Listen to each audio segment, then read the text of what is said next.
مساء الخير. الليلة حبدأ معاكم أول تجهيزات رمضان. حبدأ معاكم بالثوم، معجون الثوم ومعجون الجنزبيل.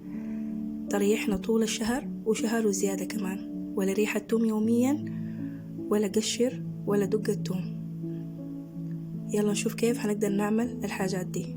أول حاجة هحتاج لكيلو إلا ربع من الجنزبيل الطازة، هقشره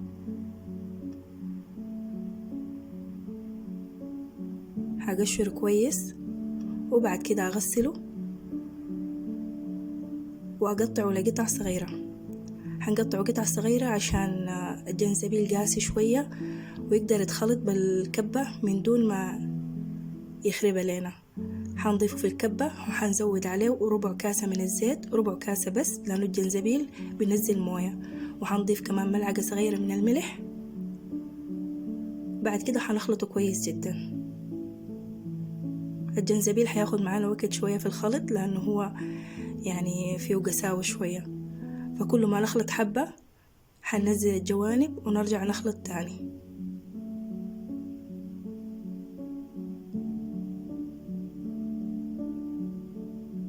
بالطريقة دي لغاية ما يخلص معانا تماما ويبقى معانا معجون بالشكل ده. يبقى كده هو جاهز معانا. هنجيب علبة من البلاستيك نظيفة، هننزل فيها كمية الجنزبيل المهروس كامل، وبعد كده شوية بس من الزيت من فوق عشان نضمن انه يتحفظ كويس في الفريزر. كده جهز معانا، هيدخل الفريزر وهيقعد معانا شهر وزيادة. هنجهز الثوم، عندي ربطتين من الثوم زي ما انتوا شايفين. هقشر الثوم كامل كل الكمية.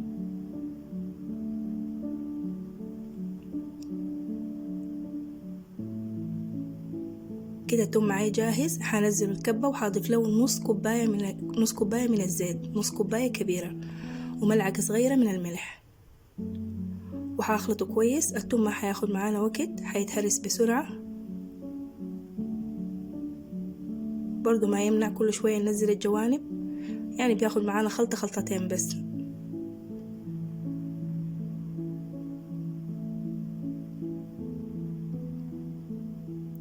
بالذات الثوم ده هيريحنا جدا في رمضان عشان ريحة الثوم اليوميا وعشان القشير اليومي وكده، فهيريحنا تماما. كده الثوم معانا جاهز. هننزله برضو في علبة زي الجنزبيل. العلب تكون نظيفة ومعقمة تماما وناشفة، ما فيها ولا نقطة موية.